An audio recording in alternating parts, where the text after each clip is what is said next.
Hello to all my fellow lost a few brain cells from painting inside brothers. Welcome to Matt's Garage. Today I've got a super cool piece of kit here. I'm installing something that was developed at James Duff Bronco. Now there's a guy out there at Lick Creek Restorations, Tom Hyde. I met him at Supercell maybe 6 or 7 years ago. He's got a super cool product he makes with James Duff, which is a hidden winch mount that goes behind your stock front chrome bumper with like a fair lead inside the bumper. It's pretty sweet. This is their rear tire carrier kit that allows up to like a 35-inch tire.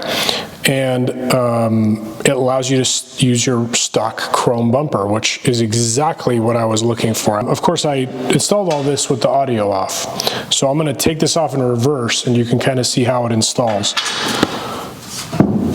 Okay. Basically, your stock chrome bumper slides out. Your stock chrome bumper slides out. Okay, there you go.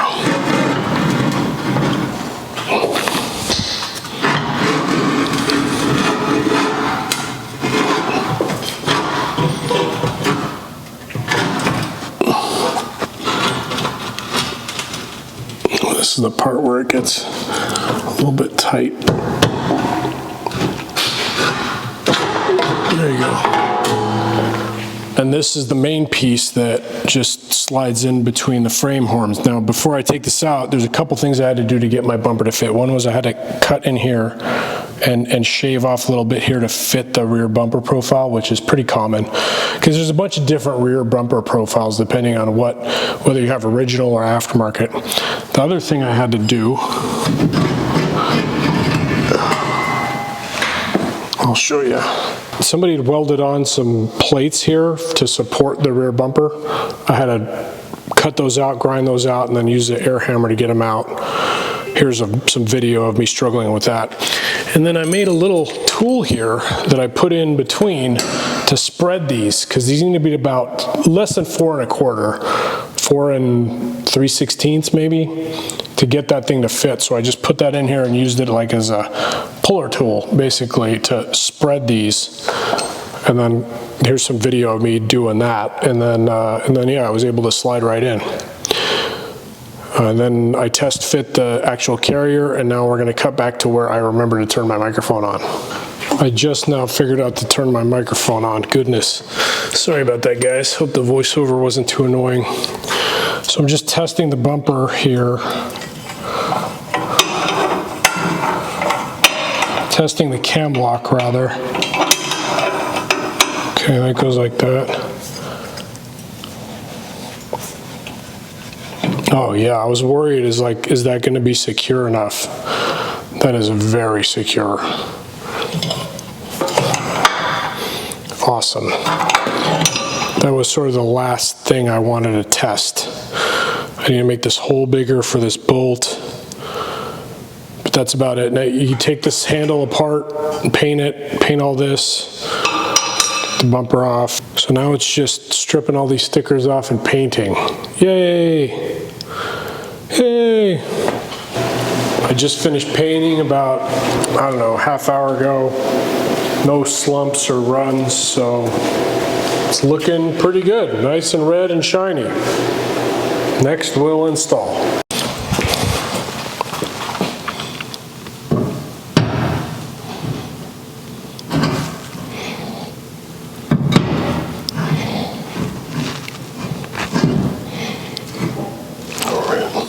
There's a cap in here. That's to accommodate the bolt. I don't know if it's going to work with the bolt in there. We're going to try to see. I'm talking about the bumperette cover bolt thing. I think it'll work.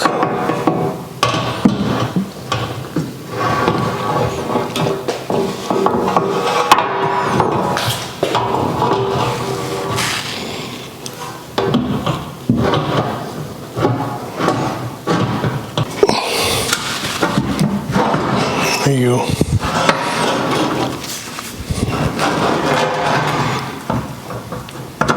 Like a glove. Let's get this first bolt in here, which is like a 1/2 inch bolt.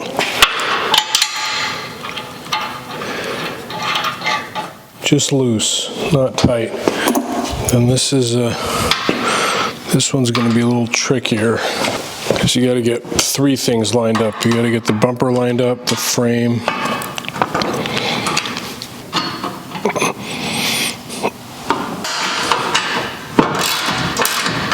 You can reuse the fancy bolts on this side. So that's on there.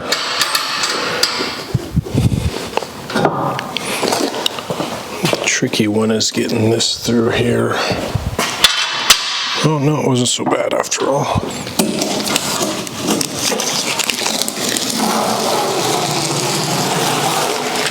Now we got to get the lower bolts aligned, which is supposed to be the trickiest part. Okay, the fact that that side's lined up has got to be better for this side. Nope. All right.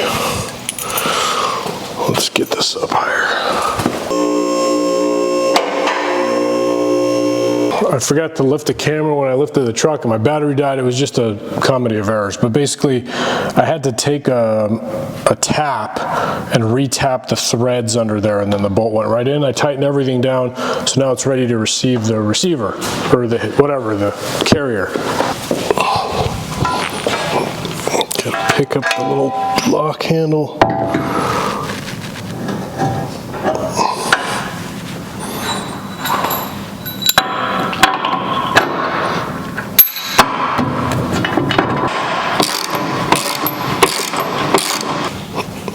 It might have been a little stiff, but it'll break in. So this goes like this. Boom, boom. It's there, man. It's really happening. That's awesome. That is so rad. I need to go pull the, I think use these 2 for the 5 on 5.5 bolt pattern, and then I'm gonna go pull the lugs through and then put the tire on, and we're done skis. So with the lugs, you know, you got a knurled edge right here, right? So you want that to come all the way through. So I put a thicker, like 9/16 washer on the back, and then some 1/2 inch washers there, and I'm just gonna, there you go, easy peasy.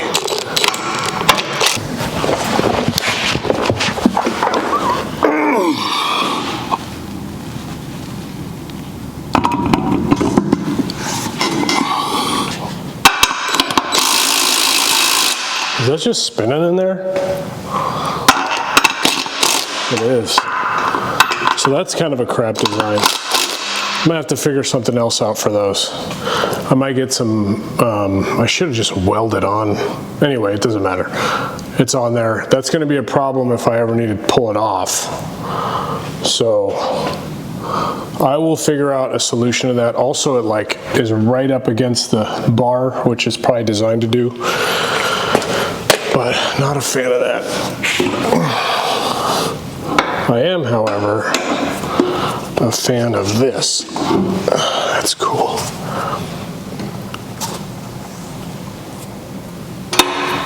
Make sure you test this thing before you, that's a lock so it doesn't go any further, stays open. Make sure you test this because mine was not doing this. It wasn't even going in. I had to deburr it and stuff. And then the high lift sits here, but I don't have a high lift, so we'll figure that part out later.